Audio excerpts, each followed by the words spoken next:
الحمدللہ والصلاۃ والسلام علی رسول اللہ۔ آپ کا میزبان خاور عظیم قادری آپ کی خدمت میں حاضر ہے اور نہایت ادب سے سلامیہ کی پیش کرتا ہے۔ 18 رمضان مبارک ہے، افطار ٹرانسمیشن ہے، ایک خوبصورت عنوان کے ساتھ آپ کی خدمت میں حاضر ہے۔ عشرہ بخش جاری و ساری ہے اور پورے عالم اسلام میں ہر کلمہ گو مسلمان اللہ کریم کے بارگاہ سے رجوع کرتا ہوا حصول بخشش کے لیے ملتجی ہے۔ دعا ہے اللہ کریم اس عشرہ بخشش کی برکت سے ہم سب کی بغیر حساب بخشش فرمائے۔ معزز ناظرین، آج جس عنوان پر ہم گفتگو کرنے جا رہے ہیں ماہ رمضان کے دوسرے عشرہ کی تکمیل پر، اور اسی دوران جو ہے وہ احباب کے اذہان میں اس حوالے سے مسائل اور کچھ سوالات اٹھتے ہیں، اور ہماری کوشش ہوگی کہ ہم آج کے اس عنوان اور اس موضوع کے حوالے سے آپ حضرات کی رہنمائی کر سکیں۔ آج ہم صدقہ پر گفتگو کریں گے، اور صدقہ کیا ہے؟ صدقہ بلائیں ٹال دیتا ہے، صدقہ وبائیں ٹال دیتا ہے، صدقہ قضا کو ٹال دیتا ہے۔ صدقہ ایک ایسا عمل ہے کہ جو اللہ کریم کی بارگاہ میں انتہائی مقبول عمل ہے۔ حضرت موسیٰ کلیم اللہ کوہ طور پر اللہ کریم سے ہم کلام ہوتے، اور کیا خوبصورت وہ وقت، وہ لمحات، وہ کیفیات کہ جب حضرت موسیٰ کلیم اللہ اپنی زندگی کے ہر عمل کو اللہ کریم کی بارگاہ میں پیش کرتے اور پھر رہنمائی حاصل کرتے۔ بیمار ہو گئے اور آپ کے پیٹ میں درد تھا، کوہ طور پر گئے، اللہ کریم کی بارگاہ میں عرض کیا کہ باری تعالیٰ درد ہے، اور اللہ کریم نے فرمایا کہ جنگل میں ایک بوٹی ہے اور اس بوٹی کے پتوں کی نشاندہی فرمائی کہ اس حلیہ کے، اس انداز کا ایک پودا ہے، اس کے پتوں کو توڑیں، نچوڑیں اور اس کا پانی پیے۔ جناب موسیٰ کلیم اللہ نے ایسا ہی کیا، اور جنگل میں بوٹی کے پتوں کو توڑا، نچوڑا اور اس کا پانی پیا اور ٹھیک ہو گئے۔ کچھ عرصہ گزرنے کے بعد ایک بار پھر وہ کیفیت ہوئی، وہ درد شروع ہوا، چونکہ نسخہ ذہن میں تھا۔ دوبارہ جنگل میں گئے، وہ بوٹی، اس بوٹی کے پتوں کو توڑا، نچوڑا اور پیا، اب ٹھیک نہ ہو گئے۔ اب درد جو ہے وہ پہلے بھی ساتھ زیادہ بڑھ گیا۔ کوہ طور پر گئے اور اللہ کریم کی بارگاہ میں عرض کیا کہ باری تعالیٰ کہ بوٹی بھی وہی، پتے بھی وہی اور درد بھی وہی، لیکن اب کوئی افاقہ نہیں ہوا، کوئی فائدہ نہیں ہوا۔ تو اللہ کریم نے فرمایا کہ پہلے میرا حکم شامل تھا، اب آپ نے اپنی مرضی سے کیا۔ اگر آپ پہلے ہی آ جاتے تو آپ کی جو ہے اس انداز میں تعلیم ہو جاتی۔ تو جناب موسیٰ کلیم اللہ نے یہ عمل کرتے ہوئے جو ہے وہ تعلیم دی ہے، اور اللہ کریم کی بارگاہ سے یہ حکم ہمارے لیے مشعل راہ ہے کہ جب ہم بیمار ہو جائیں تو ہم معالج سے رابطہ کرتے ہیں، ڈاکٹر کے پاس جاتے ہیں، طبیب کے پاس جاتے ہیں۔ دیکھیے، ڈاکٹر، طبیب، معالج صرف دوا دیتا ہے، شفا اللہ تعالیٰ کی طرف سے نصیب ہوتی ہے۔ تو ہمارے اسلاف کا، ہمارے بزرگوں کا یہ طریقہ تھا، کوئی وبا آتی، کوئی بلا آتی، کوئی بیماری آتی تو وہ پہلے صدقہ کیا کرتے تھے، کیونکہ صدقہ بلائیں، وبائیں، بیماریاں جو ہیں وہ کاٹنے کا، حتیٰ کہ قضا کو بھی یہ ہٹا دیتا ہے۔ یہ ایسا عمل ہے، اگر صدقہ در پردہ کیا جائے، چھپ چھپ کر کیا جائے، تو اس کی برکت سے اللہ صدقہ کرنے والے کے گناہ معاف فرما دیتا ہے، اور اگر صدقہ ظاہراً کیا جائے، دکھا کر دیا جائے، تو عزیزان گرامی قدر یہ انداز جو ہے یہ حوادث سے بچاتا ہے، زمینی آسمانی آفات و بلیات سے بچاتا ہے، روڈ ایکسیڈنٹ سے بچاتا ہے، کہ اگر صدقہ ظاہراً دیا جائے تو یہ تمام جتنے بھی حادثات ہیں ان سے محفوظ ہونے کا ذریعہ بنتا ہے۔ تو آج ہم صدقہ پر گفتگو کریں گے، اور خصوصیت کے ساتھ ہم صدقہ فطر پر گفتگو کریں گے، چونکہ عید الفطر قریب ہے اور ہمارے ناظرین جاننا چاہیں گے کہ صدقہ فطر کیا ہے، تو اس کا حکم کیا ہے۔ آج اسٹوڈیو میں ہمارے درمیان جو محترم اور عظیم مذہبی اسکالر تشریف فرما ہیں، انتہائی خوبصورت لب و لہجہ کے حامل ہے، علمیت کا ایک خوبصورت جہان نور اپنے صحن دل میں رکھتے ہیں، جناب مفتی ریاض احمد صاحب مہروی۔ آج کی اس نشست میں، ٹرانسمیشن میں ہم آپ کو خوش آمدید کہتے ہیں، اور میں سب سے پہلے حضرت آپ سے یہ گزارش کروں گا کہ ہمارے ناظرین کو بتائیں کہ صدقہ فطر کیا ہے اور اس کا حکم کیا ہے۔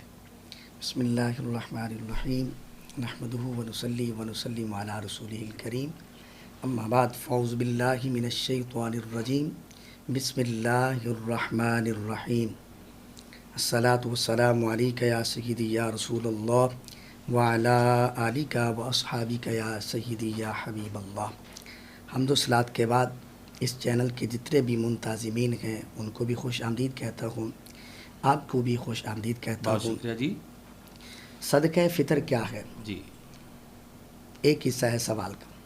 سنن ابی داؤد کے اندر حدیث پاک موجود ہے، حضرت عبداللہ ابن عمر رضی اللہ تعالی عنہما راوی ہے، آپ فرماتے ہیں کہ آقا علیہ الصلوۃ والسلام نے صدقہ فطر کو ضروری فرمایا، اچھا اور فرمایا کہ یہ روزہ دار کے لغویات اور بیہودہ باتوں سے پاکی ہے، اچھا، اللہ اللہ اور اللہ، یہ غریبوں کے لیے پرورش ہے، سبحان اللہ، کیونکہ ہمارا جو اسلام ہے جی، ہر مقام پہ غریب کو عزت دیتا ہے۔ بہت خوب، اگر میں اپنے جملوں کے اندر یہ کہوں، یہ جو صدقہ فطر ہے یہ جی۔ رب ذوالجلال کے پیارے حبیب نے اس لیے واجب فرمایا ہے، اس کے اندر غریب کو عزت ملتی ہے، کیونکہ ہمارا اسلام ہر مقام پہ غریب کو عزت دیتا ہے۔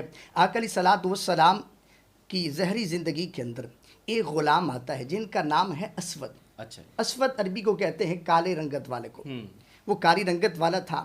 عرض کرتا ہے یا رسول اللہ صلی اللہ تعالی علیہ وسلم، اگر میں کلمہ پڑھ لوں اچھا، مجھے کیا ملے گا؟ ٹھیک، تو امام الانبیاء صلی اللہ تعالی علیہ وسلم اگر چاہتے تو یہ فرما دیتے تجھے جنت ملے گی، اچھا، سبحان کیونکہ اس اللہ، وقت عرب کا معاشرہ یہ تھا، غلام کو جو ہے امیر کے ساتھ بیٹھنے کے لیے اجازت نہیں ملتی تھی، صحیح، غلام جو ہے وہ جوتوں کی جگہ بیٹھتا تھا، یہ معاشرے کا عالم تھا۔ تو امام الانبیاء صلی اللہ تعالی علیہ وسلم نے ان کے دل کی کیفیت کو جانا۔ حضور فرماتے ہیں اے اسود، جس صف کے اندر حضرت ابوبکر صدیق بیٹھتے ہیں تو بھی اسی صف میں بیٹھے۔ اللہ اللہ اللہ، سبحان اللہ، سبحان اب اللہ، دیکھیے یہ صدقہ کیا فطر ہے۔ عزت دی جا رہی ہے، سبحان اللہ جی، واہ واہ واہ، اب دیکھیے جی۔ امام الانبیاء صلی اللہ تعالی علیہ وسلم نے اسی حدیث مبارکہ کے اندر ارشاد فرمایا یہ غریبوں کے لیے پرورش ہے، سبحان تاکہ اللہ، وہ بھی عید کی چیزیں خرید سکیں۔ واہ واہ واہ، اور دوسرے آگے فرمایا حدیث پاک کے اندر، فرمایا کہ اگر یہ عید سے پہلے ادا کیا جائے، جی، اگر یہ صدقہ فطر عید سے پہلے ادا کیا جائے تو یہ زکوٰۃ کی طرح ہے، اچھا، ٹھیک ہے، یہ زکوٰۃ کی طرح ہے۔ پھر اگر وہ صدقہ فطر نہیں ہے، یہ زکوٰۃ کا ہے، ٹھیک ہے، اس کا مرتبہ، اس کا مقام پھر زکوٰۃ کی طرح ہے۔ ٹھیک ہے، اگر یہ عید کے بعد ادا کیا جائے پھر عام صدقوں میں سے ایک صدقہ ہے۔ اچھا اچھا اچھا، تو اس کے لیے ضروری دورانیہ اور وقت جو ہے وہ مختص ہے، جی، اچھا، اس لیے کیوں فرمایا گیا کہ عید سے پہلے ادا کر دیا جائے؟ اس کا مطلب یہ ہے کہ جو بھی غریب ہیں، جتنے بھی غریب ہیں، جو عیدوں کی کوئی چیز خرید نہیں سکتے، صحیح، جو کوئی چیز خرید نہیں سکتے، کھانے پینے کی اشیاء نہیں خرید سکتے، تاکہ ان کی دل جوئی ہو، اللہ اکبر، اللہ اکبر، وہ سبحان اللہ، وہ عید کی خوشیوں کے اندر شریک ہو جائے۔ واہ واہ، اس لیے امام الانبیاء صلی اللہ تعالی علیہ وسلم نے یہ فرمایا کہ صدقہ فطر جو ہے، جو روزے کے اندر لغویات ہوتی ہیں اور جو بیہودہ باتیں ہوتی ہیں ان سے پاکی بھی ہے اور غریبوں کے لیے پرورش بھی ہے۔ اگر اسے عید سے پہلے ادا کیا جائے تو پھر یہ کیا ہوتا ہے، یہ زکوٰۃ کی طرح ہے۔ اگر بعد کے اندر ادا کیا جائے پھر عام صدقوں کی طرح یہ بھی ایک صدقہ ہے۔ اچھا، خصوصیت کے ساتھ آپ نے فرمایا کہ یہ دینا چاہیے، اور قبل از عید الفطر ہو تو یہ زکوٰۃ ہے، بعد میں ہو تو یہ صدقہ ہے، تو وہ کون سا خاص دورانیہ ہے کہ جس میں یہ صدقہ فطر دینا چاہیے؟ صدقہ فطر کا جو مسنون طریقہ ہے جی، وہ جب صبح طلوع ہوتی ہے اچھا اس کے بعد سے لے کے عید سے پہلے تک، اچھا، یعنی کہ آپ کہہ لیجئے آغاز رمضان سے، غازی رمضان سے نہیں، جی، یہ صدقہ فطر واجب تب ہوتا ہے اچھا، جب عید والے دن صبح ہوتی ہے، اچھا ٹھیک ہے، رمضان المبارک کی یکم تکمیل کے شوال بعد، المکرم، اچھا اچھا اچھا اچھا، سبحان اللہ، اس وقت سے یہ واجب ہوتا ہے۔ اگر کوئی بندہ پہلے بھی دینا چاہے وہ بھی دے سکتا ہے۔ اچھا اچھا، چونکہ سننے میں اور پڑھنے میں آیا ہے کہ حضرات صحابہ کرام کا یہ طریقہ تھا کہ وہ 28 رمضان یا 29 اگر کامل مہینہ ہو تو 30، اور حضور علیہ الصلوۃ والسلام کا طریقہ تھا کہ وہ عید الفطر جو ہے وہ چاند طلوع ہونے کے بعد جو ہے وہ صدقہ فطر دیا کرتے تھے۔ اچھا یہ بتائیے کہ صدقہ فطر کی مقدار کیا ہے؟ صدقہ فطر کی مقدار یہ ہے کہ جو گندم ہے وہ ہے نصف سا، ٹھیک جو ہے، ہمارے ہاں پیمانہ رائج ہے اس جی، کے مطابق 2 کلو، اچھا اور اس کے بعد جو ٹھیک ہے، وہ 1 سا ہے، جو ہمارے ہاں پیمانہ رائج ہے جی، اس کے مطابق وہ 4 کلو ہے۔ اچھا، کھجور جو ہے وہ بھی 1 سا ہے، صحیح، ہمارے ہاں جو پیمانہ رائج ہے اس کے مطابق وہ 4 کلو اس کا نصاب اچھا، بنتا ٹھیک ہے۔ ہے، اسی طرح پنیر موجود ہے، جی، وہ جو ہے 1 سا 4 کلو وہ بھی بنتا ہے، ٹھیک ہے، اور ہر ایک کی قیمت الگ الگ ہے۔ اچھا، لیکن یہاں ایک بات اور بھی یہاں کرنا چاہوں گا، جو غریب ہیں، جو زیادہ جن کے پاس مالیت نہیں ہے، وہ تو چلیں کھجور کے اعتبار سے ادا کر اچھا، سکے ٹھیک ہے، یا گندم کے اعتبار سے، صحیح، جن کو اللہ نے مال دیا ہے، جی، جی، مال کی نعمت دی ہے، اس کا شکر بھی ادا کرنا لازم ہے۔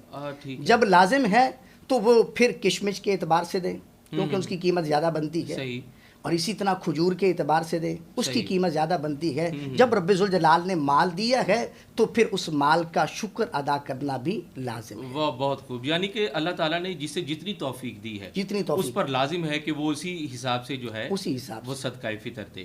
اچھا یہ بتائیے کہ یہ صدقہ فطر کے حوالہ سے مقدار کا بھی ذکر ہو گیا اور اس کے احکام کے حوالہ سے بھی آپ نے بڑے مفصل انداز میں بتا دیا۔ یہ بتائیے کہ یہ صدقہ فطر جو ہے یہ کب واجب ہوتا ہے اور کن پر ہوتا ہے؟ اور صدقہ فطر جو ہے جی، یہ ہر مسلمان پہ واجب ہوتا ہے، ٹھیک ہے، مسلمان ہو، آزاد ہو، نصاب کا مالک ہو۔ واہ، اس کا نصاب وہی ہے جو زکوٰۃ کا نصاب ہے۔ اچھا یہ ہمارے ناظرین کو بتا دیجئے نصاب کے بارے میں۔ جی، نصاب 7.5 تولے سونا اچھا، یا 52.5 تولے چاندی چاندی یا اس کی مالیت کی رقم جس کے پاس موجود ہو وہ صاحب نصاب ہے، اس پر صدقہ فطر جو ہے واجب ہے۔ اچھا یہ بتائیے کہ یہ صدقہ فطر جو ہے یہ کن لوگوں کو دیا جا سکتا ہے؟ صدقہ فطر کے مصارف وہی ہیں جو زکوٰۃ کے مصارف ہیں۔ اچھا، زکوٰۃ کے مصارف کون سے ہیں؟ نمبر 1 فقیر۔ اچھا، فقیر کسے کہا جاتا ہے؟ جس کے پاس کچھ نہ کچھ مال ہو ہوں، اسے فقیر کہا جاتا ہے۔ صحیح، پھر اس کے بعد دوسرے نمبر پہ مسکین۔ مسکین وہ ہوتا ہے جس کے پاس کچھ نہ ہو۔ اچھا، تیسرے نمبر پر ہے عامل۔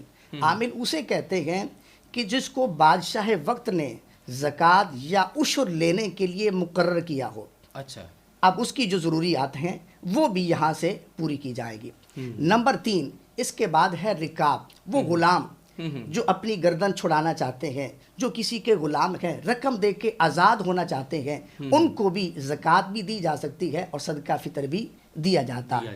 اس کے بعد ہوتا ہے غارم والغارمین۔ غارم اسے کہتے ہیں جو قرض خواہ ہو۔ اچھا، اگر کسی کا اس نے قرضہ دینا ہے، صحیح، اتنی اس کے پاس مالیت ہے، اگر قرضہ دے دیتا ہے تو پھر وہ مالک نصاب نہیں رہتا، پھر فقیر بن جاتا ہے۔ اس کو بھی زکوٰۃ بھی دے سکتے ہیں، صدقہ فطر بھی دے سکتے ہیں۔ اس کے بعد پھر فی سبیل اللہ، اللہ کے راستے کے اندر، اس کی بھی کئی صورتیں ہیں۔ کوئی بندہ جہاد پہ جانا چاہتا ہے، اس کے لیے ساز و سامان نہیں ہے، سواری کا انتظام نہیں ہے، اس کو بھی صدقہ فطر دیا جاتا ہے۔ اس کے بعد پھر ہوتا ہے ابن السبیل، وہ جو مسافر ہے، راستے کے اندر ہے، اگر راستے کے اندر اس کے پاس کچھ نہیں ہے تو پھر اس کو بھی صدقہ فطر دیا جاتا ہے۔ اور دوسری بات یہ ہے کہ صدقہ فطر جب بھی دینے لگیں، آغاز کس سے کرنا ہے؟ سب سے پہلے کس کو دینا ہے؟ مجمع الزوائد کے اندر حدیث پاک موجود ہے، امام الانبیاء صلی اللہ تعالی علیہ وسلم نے ارشاد فرمایا، اے امت محمد صلی اللہ علیہ وسلم، مجھے قسم ہے اس ذات کی جس نے مجھے حق کے ساتھ بھیجا ہے۔ اللہ، مجھے قسم ہے اس ذات کی جس نے مجھے حق کے ساتھ بھیجا ہے۔ اللہ تعالیٰ اس شخص کے صدقے کو قبول نہیں کرتا، اس شخص کے صدقے کو قبول نہیں کرتا جس کے رشتہ دار اس کے حسن سلوک کے محتاج ہوں، لیکن وہ غیروں کو دے۔ اللہ اکبر۔ اور آگے امام الانبیاء صلی اللہ تعالی علیہ وسلم نے ارشاد فرمایا، مجھے قسم ہے اس ذات کی جس کے دست اقدس کے اندر میری جان ہے، اللہ تعالیٰ کل قیامت کے دن ان کی طرف نظر رحمت نہیں فرمائے گا۔ اس سے پتہ یہ چلتا ہے کہ سب سے پہلے جو بندے کے قریبی رشتہ دار ہیں ان سے ہر چیز کا آغاز کیا جائے۔ صدقہ دینا ہے پھر بھی ان سے آغاز کیا جائے، اگر زکوٰۃ دینی ہے تب بھی ان سے آغاز کیا جائے۔ بہت خوب۔ معزز ناظرین، چونکہ یہ خوبصورت عنوان اور موضوع ہمارا جاری و ساری ہے اور حضرت کی اب تک جو گفتگو ہوئی ہے اور اس گفتگو سے جو ہم اخذ کر سکتے ہیں، اگر ایک جملہ میں عرض کروں تو کچھ ہوگا کہ اللہ کریم چاہتا ہے کہ مخلوق کی بھلائی ہو، اور اللہ تعالیٰ نے اپنی مخلوق کی بھلائی کے لیے ایک ایسا طبقہ ہے جسے عطا کیا ہے، اور جسے عطا کیا ہے اس پر لازم ہے کہ وہ پسماندہ طبقے کی کفالت کرے۔ تو صدقہ فطر جو ہے عید الفطر میں شامل ہونے کے لیے اپنے ان مسلمان بھائیوں کو عزت و تکریم دینے کے لیے، تاکہ عید الفطر کے دن بھی کوئی مسلمان بھوکا نہ رہے، یہ صدقہ فطر کا نظام رائج کیا گیا۔ تو مختصر بریک کے بعد حاضر ہوں گے اور اس پر انشاءاللہ تعالی مزید ہم گفتگو کریں گے، ہمارے ساتھ رہیے گا۔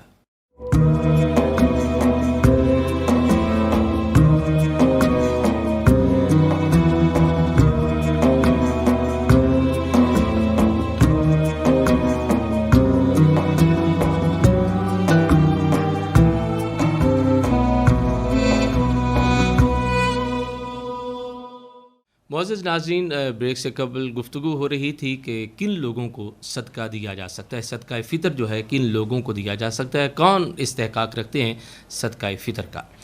تو قبلہ مفتی صاحب یہ بتائیے گا کہ ان لوگوں کی نشاندہی تو آپ نے فرمائی کہ کن لوگوں کو صدقہ فطر دیا جا سکتا ہے. اب میں اس سوال کی طرف آؤں گا کہ کن لوگوں کی طرف سے صدقہ فطر دیا جا سکتا ہے. یعنی صاحب نصاب ہے، گھر کا سربراہ ہے، وہ اپنی طرف سے اپنی بیوی اپنے بچوں کے حوالے سے صدقہ فطر دے سکتا ہے؟ جی اگر اس کے بچے چھوٹے ہیں، نابالغ ہیں، جی ان کی طرف سے بھی صدقہ فطر دے سکتا ہے. جی. اور اس کی بیوی ہے جس کا نان نفقہ اسی کے ذمہ ہے، اگر وہ صاحب نصاب نہیں ہے اچھا. اس کا بھی صدقہ فطر اسی کے ذمہ کے اندر ہے. اگر اس کی اولاد ہے بالغ ہے اولاد، اور اس کی بیوی ہے صاحب نصاب ہے، پھر اچھا. جب صدقہ فطر دے گا تو ان کے اذن سے دے گا، اچھا اچھا اچھا ان اچھا. سے اجازت لے کے دے گا، ٹھیک ہے. کہ ان اجازت کی وجہ سے پھر صدقہ فطر ادا کرے گا. اگر وہ اجازت نہیں دیں گے تو پھر ان کا بھی صدقہ فطر ادا نہیں ہوگا.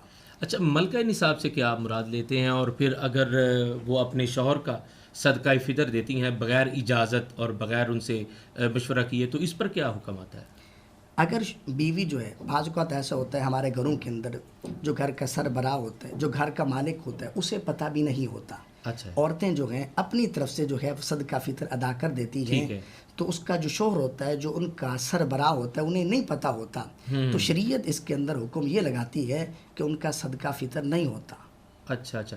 اگر بیوی اپنے شوہر کا ان کی اجازت کے بغیر صدقہ فطر دے دیتی ہے اچھا اچھا تو ان کا صدقہ فطر نہیں ہوگا. تو ملکہ نصاب ہونے کے لیے بھی کیا حکم ہے؟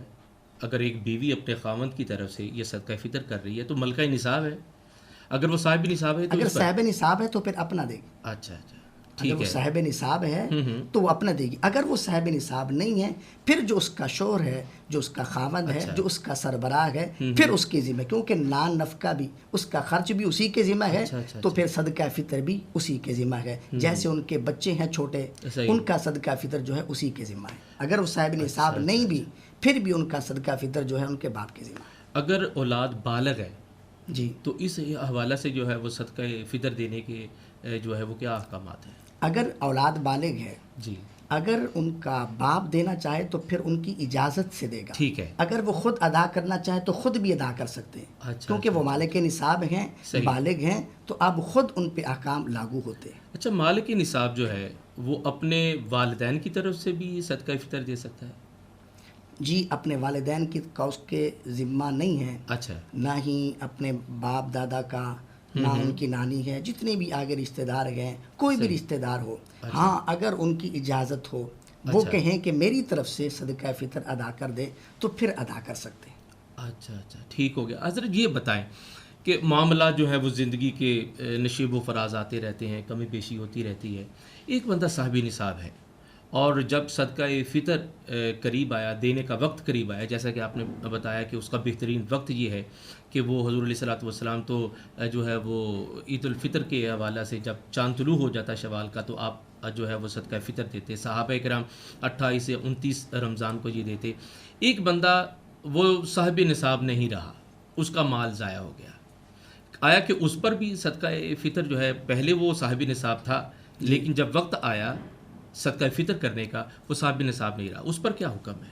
جی اگر جس وقت اس پہ صدقہ فطر واجب ہوا تھا، اچھا اس وقت اس کے پاس مال موجود تھا، ٹھیک ہے. اگر مال اس کا ہلاک ہو گیا تو صدقہ فطر واجب ہی رہے گا. اچھا اچھا اچھا اچھا. جو زکوٰۃ ہے عشر ہے. اگر بندے کا مال ہلاک ہو جاتا ہے، زکوٰۃ بندے کے ساقط ہو جاتی ہے، زکوٰۃ ختم ہو جاتی ہے، جو عشر ہوتا ہے وہ بھی ختم ہو جاتا ہے، لیکن صدقہ فطر جو ہے یہ واجب ہوگا. کیونکہ یہ جو صدقہ فطر ہوتا ہے یہ مال پر نہیں ہوتا، یہ آدمی پر ہوتا ہے. اچھا اچھا اچھا اچھا اچھا ٹھیک ٹھیک ٹھیک.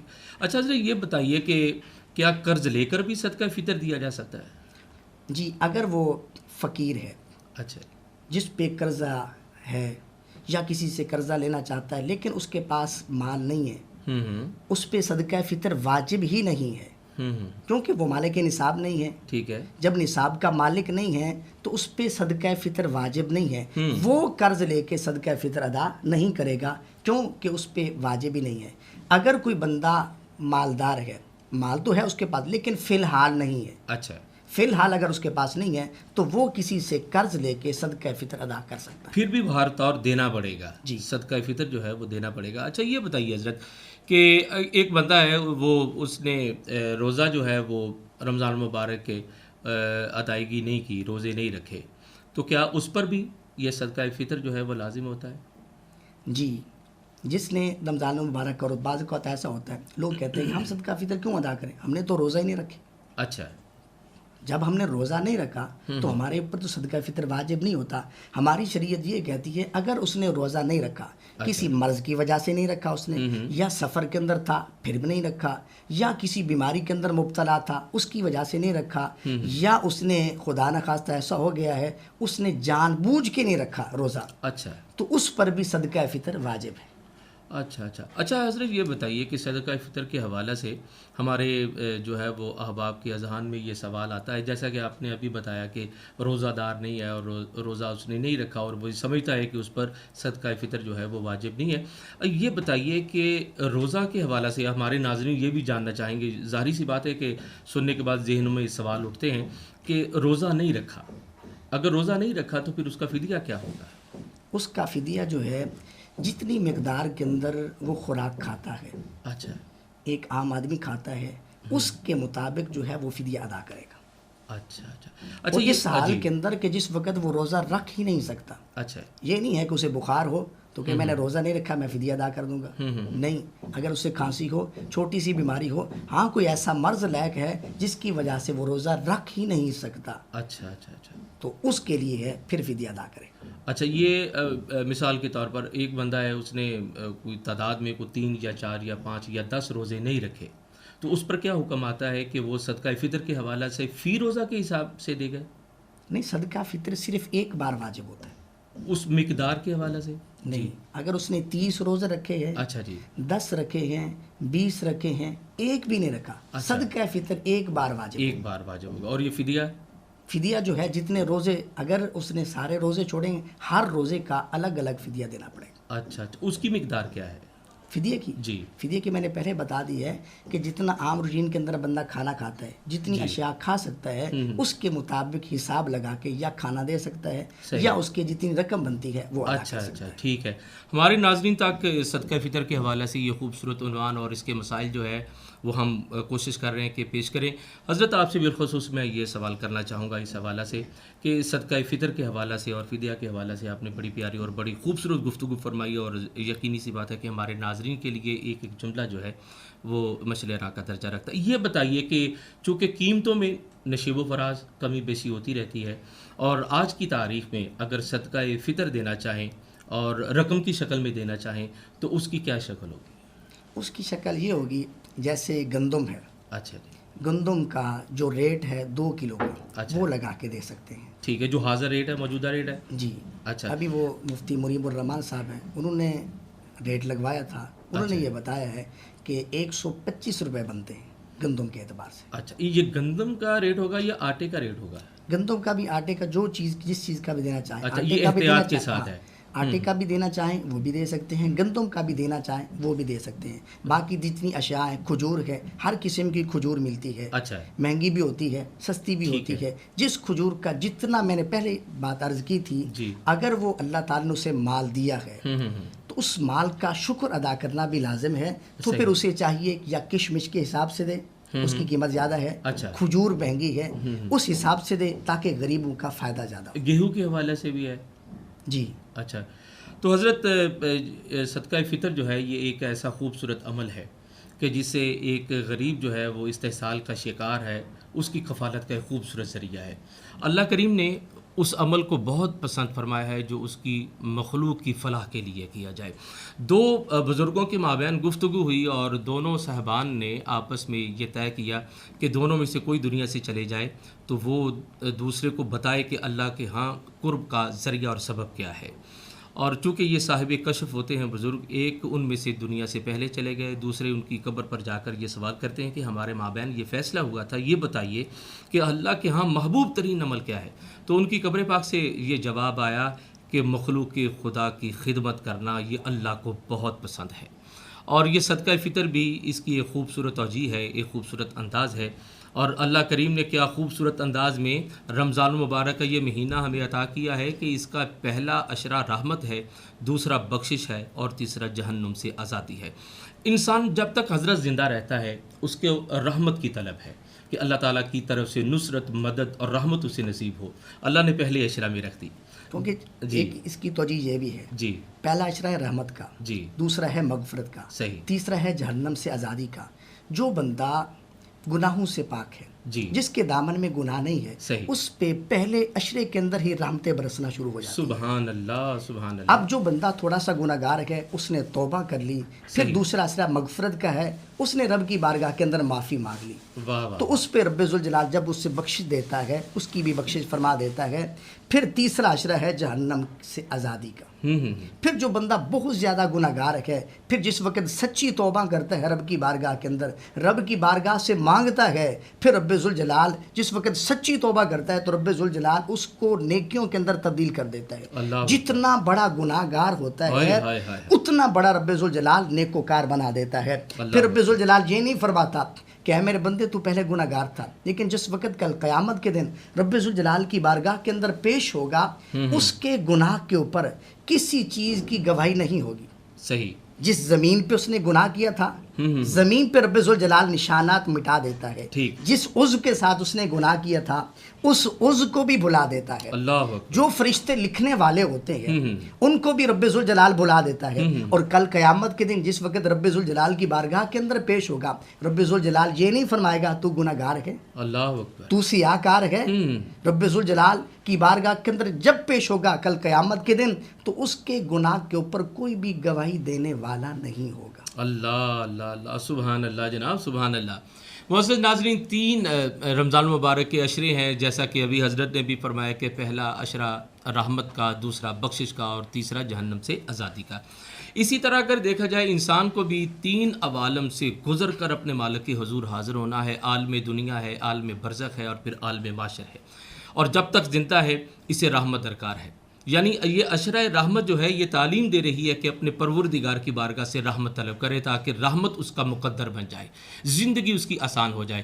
اور پھر دوسرا عشرہ بخشش ہے کہ دنیا سے جب قبر میں جائے تو ہر قبر والے کا عمل جو ہے وہ ختم ہو جاتا ہے اور اسے بخشش کے حصول کے لیے جو ہے وہ یاد آتا ہے کہ کاش دنیا میں نے ایسے اعمال کیے ہوتے۔ تو یہ دوسرا عشرہ بخشش جو ہے یہ اللہ کریم کی بارگاہ سے بخشش طلب کرنے کا ذریعہ ہے۔ اور تیسرا عشرہ عالم معاشر میں نفسا نفسی کا عالم ہوگا اور ہر متنفس یہ چاہے گا کہ وہ اسے جہنم سے آزادی مل جائے، تو یہ تیسرا عشرہ جہنم سے آزادی کا ہے۔ بالفرض اگر ایک مسلمان عشرہ رحمت میں جو ہے وہ اس کی رحمتیں سمیٹنے سے محروم رہا، دوسرے عشرہ میں بخشش طلب کرنے سے محروم رہا، یا تیسرے عشرہ میں جہنم سے آزادی کا مجدہ حاصل کرنے سے محروم رہا، تو اللہ کریم کی رحمت اور اللہ کریم کا فضل اپنے بندوں کے لیے کس انداز میں آوازہ بلند کرتا ہے کہ یہ صدقہ فطر جو ہے اس کی کمی کو، کجی کو پورا کر دیتا ہے کہ اگر رحمت طلب نہیں کر سکے، اگر بخشش طلب نہیں کر سکے، اگر جہنم سے آزادی کا مجدہ حاصل نہیں کر سکے، تو اس صدقہ فطر کی شکل میں ہی اپنے رب کا فضل حاصل کر لو، اس کی رضا خوشنودی حاصل کر لو۔ اور صدقہ فطر ایک ایسا عمل ہے کہ رمضان المبارک میں کی ہوئی عبادتوں میں کمی ہو، کجی ہو، خامی ہو، صدقہ فطر کی برکت سے اللہ تعالیٰ اسے درگزر فرما دیتا ہے۔ یہ صدقہ فطر ایسا خوبصورت عمل ہے، اور نبی رحمت صلی اللہ علیہ وآلہ وسلم کے یہ خوبصورت انداز تعلیم نے کیا خوبصورت امت کو پیغام دیا ہے کہ عید الفطر خوشی کا دن ہوتا ہے، اور صدقہ فطر دے کر غرباء کو اس خوشی میں شامل کیا جائے تاکہ عید کے دن کوئی بھوکا نہ رہے، کوئی پیاسا نہ رہے، کوئی جو ہے وہ لوگوں کے ہاتھ اور ان کے دسترخوان اور ان کی جاہ و حشمت کو دیکھ کر اپنے دل ہی دل میں گمان نہ کرے اپنی پستی کا، اپنی پسماندگی کا۔ کیا کہنے وہ شعر حضرت مجھے یاد آ رہا ہے مجید عارف کا، کہتے ہیں کہ اور جتنے بھی سہارے ہیں سبک کرتے ہیں، عزت نفس بڑھاتا ہے سہارا تیرا۔ نبی رحمت صلی اللہ علیہ وآلہ وسلم کی تعلیمات اور ان کے فرامین اور احکام الہیہ میں ہی ہماری بقا ہے۔ دعا ہے اللہ کریم ہم سب کو اپنی زندگیوں کو اپنے رب کے حکم اور نبی پاک صلی اللہ علیہ وآلہ وسلم کی اتباع میں گزارنے کی توفیق عطا فرمائے۔ مختصر بریک کے بعد حاضر ہوتے ہیں، ہمارے ساتھ رہیے گا۔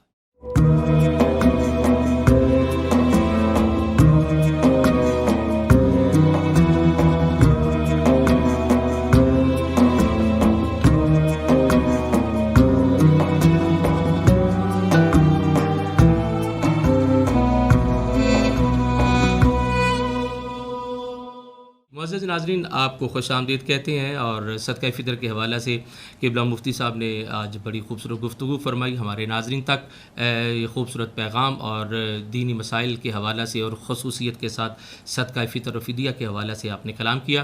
رمضان مبارک کی یہ نورانی ساعتیں اور برکتیں جو ہیں وہ ہم سب سمیٹنے اور اسے اپنے لیے بخشش کے حوالے سے بارگاہ خداوند عالم میں ملتجی ہونے میں مصروف ہے. اللہ کریم ہماری عبادات کو، ہمارے کیے ہوئے تذکار کو، تسبیحات کو اور اعاد و وظائف کو اپنی بارگاہ میں قبول فرمائے، اور ان احباب کی توفیل کے جن کی عبادتیں، جن کے تذکار اللہ کی بارگاہ میں اعاد و وظائف و تسبیحات مقبول ہیں، اللہ ان مقبول بندوں کی توفیل ہماری عبادتیں بھی قبول فرمائے.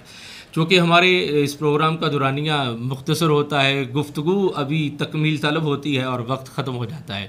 حضرت سے گزارش کروں گا کہ آپ دعا فرمائیں گے اور ان کے بعد یہ خوبصورت کلام ہم سننے کا شرف حاصل کریں گے. اپنی میزبان خواجہ رضین قادری کو اجازت دیجیے گا.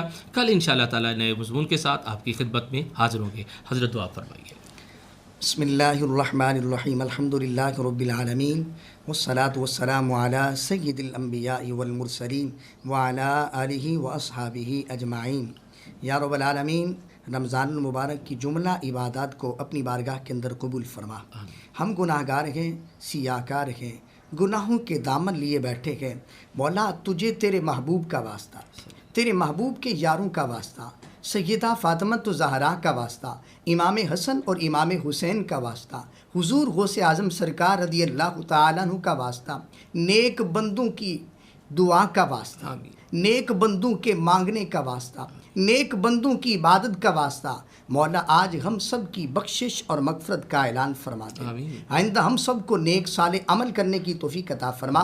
ہمارے وجود کو اپنے حکم کا پابند بنا. ہماری آنکھوں کو حیا عطا فرما. ہماری زبانوں کو صداقت عطا فرما. ہمیں اپنی بارگاہ میں کھڑے ہونے کے آداب عطا فرما.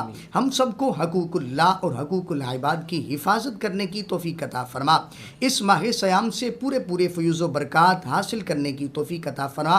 اس ماہ سیام کو ہم سب کی بخشش اور مغفرت کا ذریعہ بنا.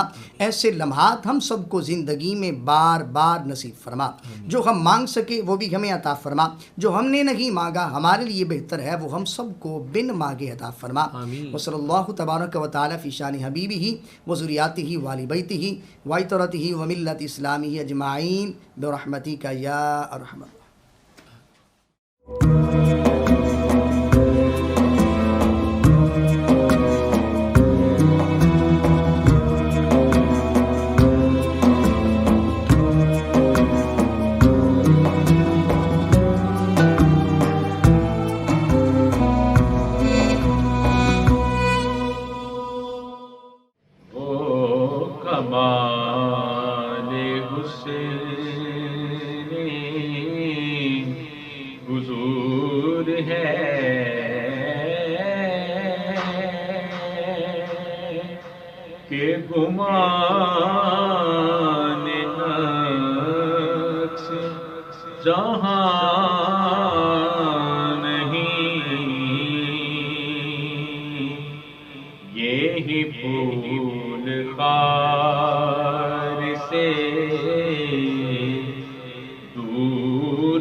بس ایک جان دو جہاں فدا،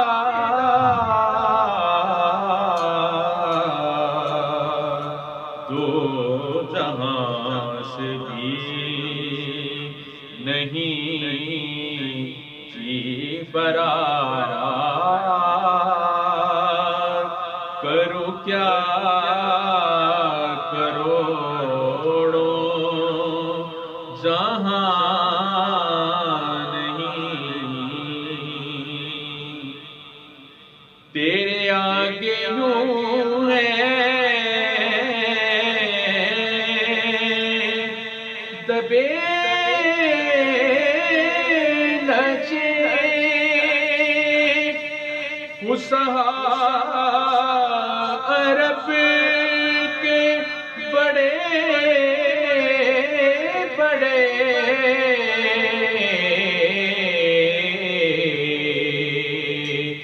کوئی جان منہ میں زبان نہیں جسم میں بلکہ جان نہیں، کوئی جان منہ میں زبان نہیں جسم میں بلکہ جان نہیں، کرو مدح اہل دول نظام،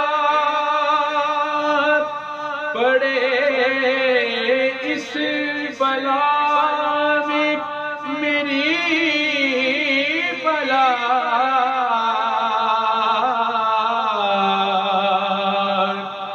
کرو مدح اہل دول نظام، پڑے اس بلا میں میری بلا،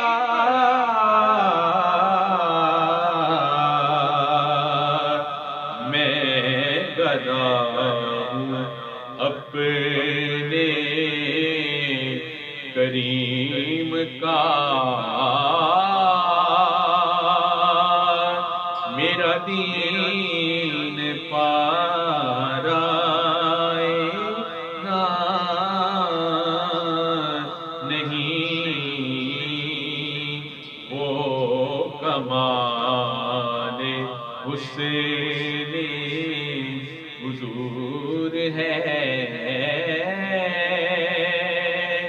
کہ گمان نفس جہاں نہیں،